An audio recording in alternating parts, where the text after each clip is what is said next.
Bom, vou fazer uma apresentação inicialmente um pouco poética, dado o horário. Eu começo com essa pergunta, ou melhor, com uma dúvida, né? Será que a Serra do Mar está flutuando na crosta terrestre? Isso faz sentido? Uma outra questão é, será que a Serra do Mar que a gente está lidando, né, esse objeto de nossa atenção é apenas uma ponta de um iceberg?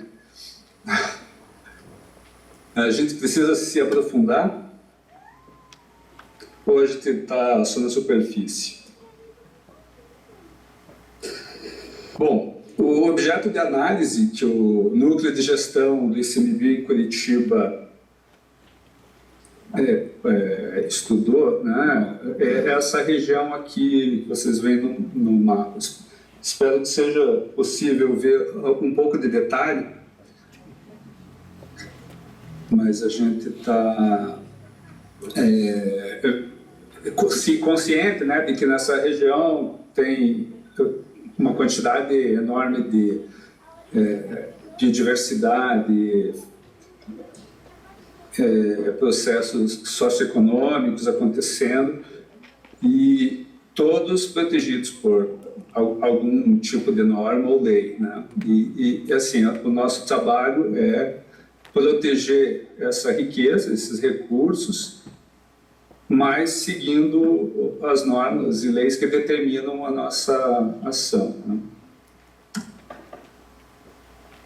Então, eu dei um zoom aqui numa região que a gente tem uma bacia hidrográfica que drena em direção ao interior do parque, né? Ela não é a única região que envolve uma análise de risco que a gente quer que seja bem feita. Existem outras também, mas essa em particular drena para dentro, né? Qualquer acidente, qualquer vazamento de produtos perigosos vai drenar para dentro do parque. Então, é o tipo de coisa que a gente considerou com bastante atenção, né? As comunidades do entorno também, não necessariamente a comunidade indígena Tupanha-Cretã, né, que fica aqui na região noroeste do parque, foi considerada. A gente fez tivemos muitas conversas e investimos bastante tempo para entender o que podia acontecer, né? Mas ela é um exemplo, né? A gente considera todas as outras comunidades envolvidas. E o outro aspecto que é importante para a gente é o uso público do parque de modo mais geral. Aqui, em particular, a região das montanhas ali da Serra da Igreja, né, que são para a gente um ápice, né, da beleza cênica aqui do parque, que é justamente por onde está passando o empreendimento, ou pretende-se passar, né, o empreendimento. Tá,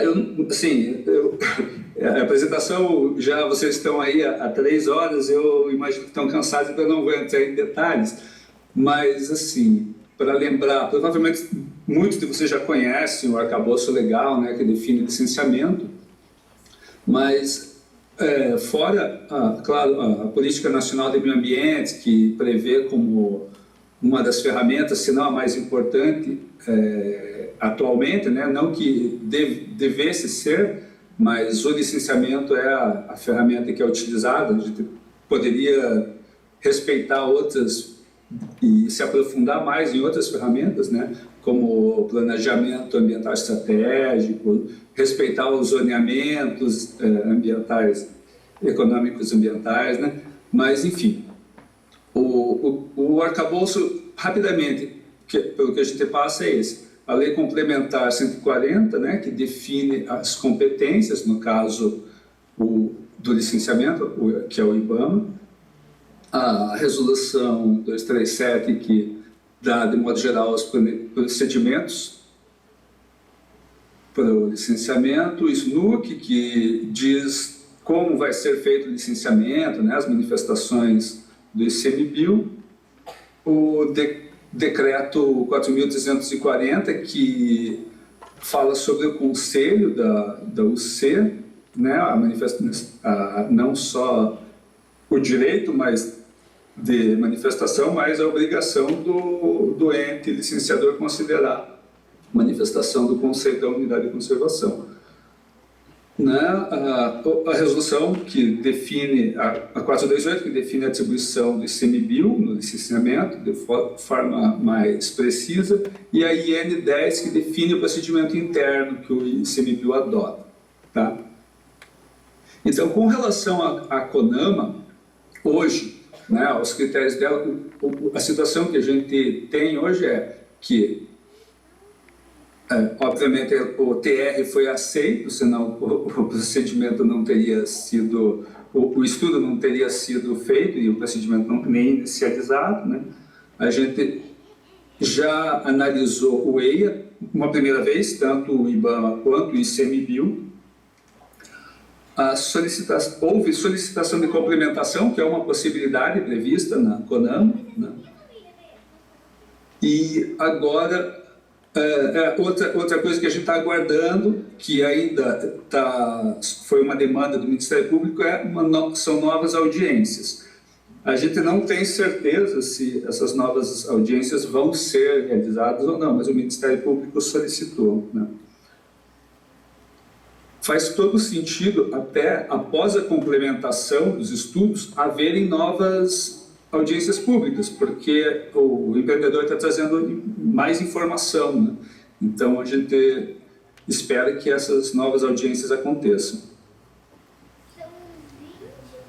Então, hoje o ICMBio está aguardando as novas complementações que foram solicitadas, né? Foi um ofício ainda de agosto do ano passado, né? E o IBAMA que responde, né? O ICMBio faz a comunicação diretamente com o IBAMA, ele não se comunica com o empreendedor. Então, estamos no ICMBio aguardando o envio das complementações solicitadas.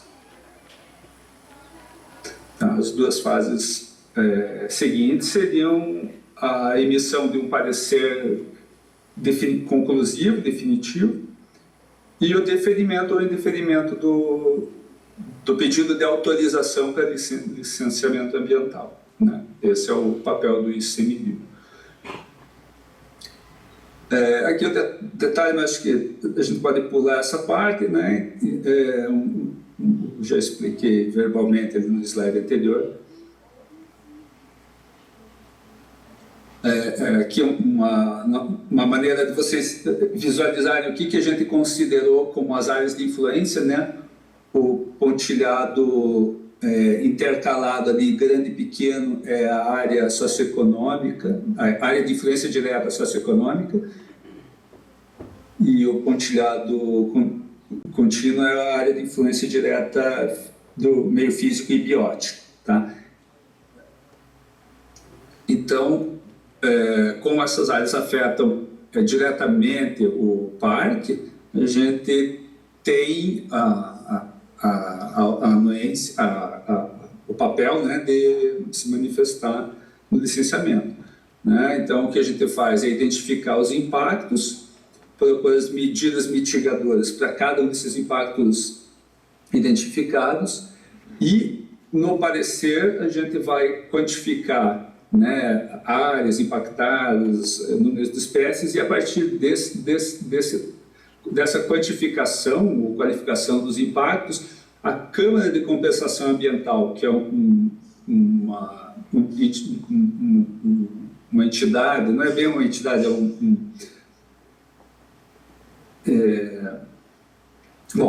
como não dizer, uma câmara composta pelo ICMBio, o IBAMA, o Ministério do Meio Ambiente e outros participantes que eu não lembro agora, vão definir o valor a ser, né, o valor monetário, né, econômico, a ser repassado para o Fundo Nacional de Unidades de Conservação. A manifestação, deixa eu tirar esse, do INGI, ela ela então identificou 31 impactos sobre o Parque Nacional Guaricana. Tá? Esses impactos estão divididos essencialmente em 3 grandes tópicos, né? Meio físico, meio biótico e meio socioeconômico. A gente entende que isso é uma forma, vamos dizer assim, sistemática, né? de separar, porque na natureza nada está isolado, as coisas estão sempre correlacionadas, então a gente adota isso como uma forma de simplificar, né, o que a gente está observando e para poder fazer a avaliação, as quantificações e aí ponderar tudo isso num parecer, né, que vai indicar a aceitação ou não, né, do empreendimento. Eu prefiro não listar cada um desses impactos, mas o que eu posso dizer é assim, os que estão marcados ali em asterisco são os impactos que não foram identificados pelo próprio empreendedor, né? Talvez eu tenha esquecido um ou outro de marcar com o asterisco, mas eu vejo aqui, por exemplo, uma coisa que são os ultralançamentos de fragmentos de rocha, que obviamente vai se usar explosivos, né, para fazer a derrocagem, né, fragmentação de rochas, e nesse processo os fragmentos de rocha podem ser lançados a grandes distâncias, atingir a vegetação, a fauna, e também é muito preocupante a possibilidade de atingir pessoas que possivelmente estão circulando na região, né? Do meio biótico, por exemplo, redução de biomassa e estoque de carbono, esse é um dos impactos que não foi considerado pelo empreendedor, né? É muito importante, né? Associado com mudanças climáticas, a possibilidade até de obtenção de financiamentos internacionais né, a emissão de carbono. Vamos lá. Meio socioeconômico. A grande parte do que a gente identificou não foi identificado pelo empreendedor, né? Como geração de preocupação dos moradores e comunidades, prejuízo do modo de vida de moradores da aldeia, prejuízo potencial socioeconômico do próprio parque, né? Porque o parque ele tem a finalidade de uso público, né? Inclusive com um potencial para um uso público muito intensivo, com geração de renda para a própria unidade de ICMBio, né? e a unidade de conservação. Então, a Serra do Mar, que é o elemento cênico mais importante do Parque Guaricana, vai ser afetada de uma forma que vai nos prejudicar muito. Então, essencialmente, esse foi o nosso parecer, né? Meio físico, meio biótico e meio socioeconômico. E a gente teve também uma manifestação do Conselho do Parque Nacional Guaricana. Né? O Conselho foi acionado, fizemos uma reunião previamente, até a nossa análise, logo que a gente ficou sabendo do processo, que o processo iria vir aqui para a gente analisar. E o Conselho fez essa manifestação e nele, em suas conclusões, identificou, né, como os impactos mais importantes, né, e paralelo, a falta de um aprofundamento nos estudos do prognóstico do aumento de ruídos, né, dos seus efeitos sobre o componente socioeconômico, bem como sobre a fauna, né, a ausência de alternativas tecnológicas para a redução desses ruídos, a falta dos estudos de riscos ambientais, a ausência de alternativas locacionais e a ausência de um estudo mais aprofundado sobre os impactos na comunidade indígena Tupã-Inhã-Cretã. Então, essa foi a nossa descida, né? Nosso aprofundamento no processo. Hoje, a gente tem essa informação e essas ações que a gente já desenvolveu, né? Agora, a gente fica numa situação de o que vai acontecer daqui para frente, né? O que a gente precisa fazer, o que é melhor, como melhor agir agora.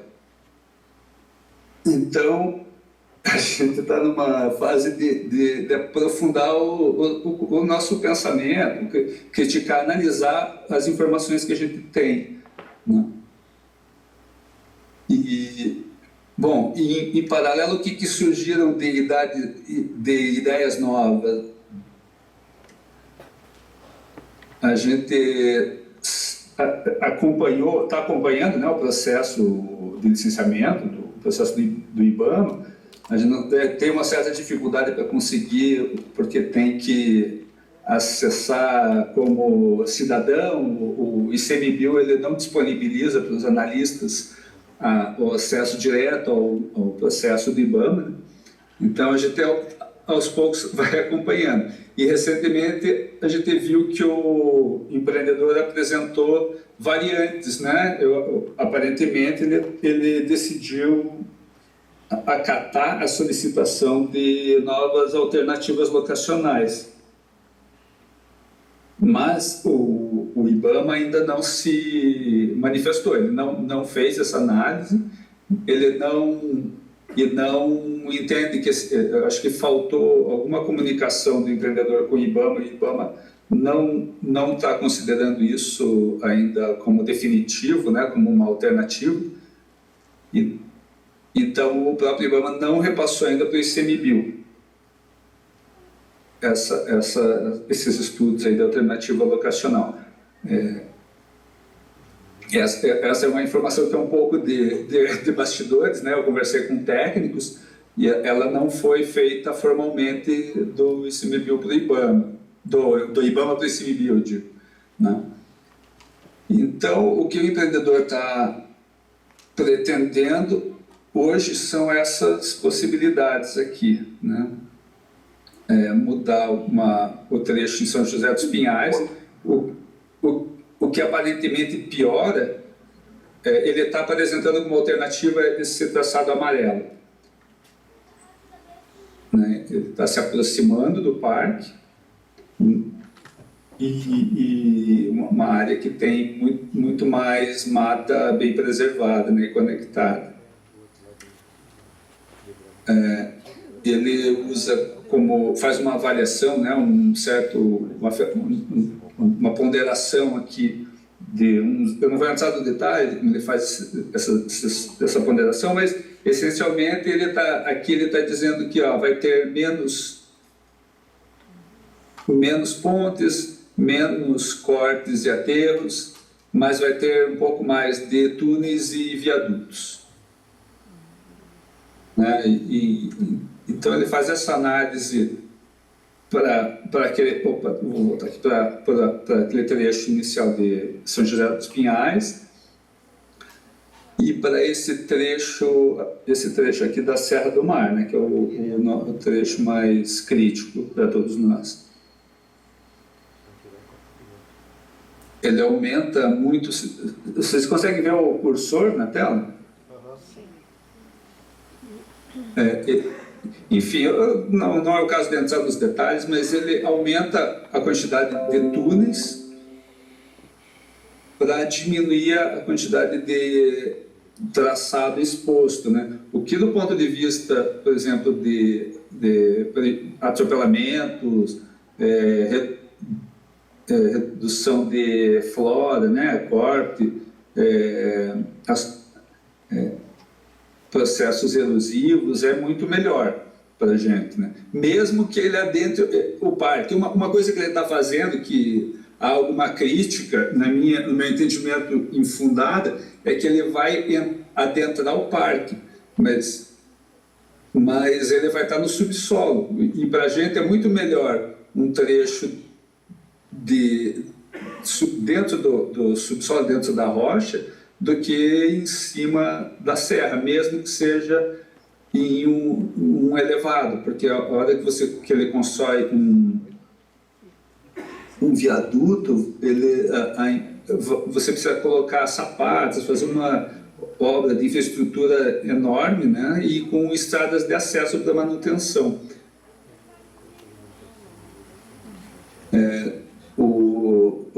Não vou falar muito, mas tem um trecho impressionante de túnel proposto lá no Saint-Hilaire, né? Ele vai praticamente cruzar por baixo do Saint-Hilaire. Então, estou aqui, essa tabela de custos. De modo geral, ele reduziu pontes, cortes, aterros, né? E aumentou em 21 quilômetros o número de túneis. Essa é uma segunda variante que eles propõem, menos interessante, na minha opinião, porque ele só atravessa por túnel aquela serra que eu não lembro o nome, mas é ali a leste do vale do Rio Sagrado, né? E essa aqui é uma terceira variante que ele propõe. Pelo sul das unidades de conservação, ele desvia muito do Guaricana, né? O Guaricana provavelmente nem vai estar dentro das áreas de influência dela, mas, em compensação, o Saint-Hilaire é bem mais prejudicado do que é atualmente, pela atual proposta. É isso. Fico à disposição de vocês para dúvidas ou qualquer esclarecimento. Obrigado pela atenção.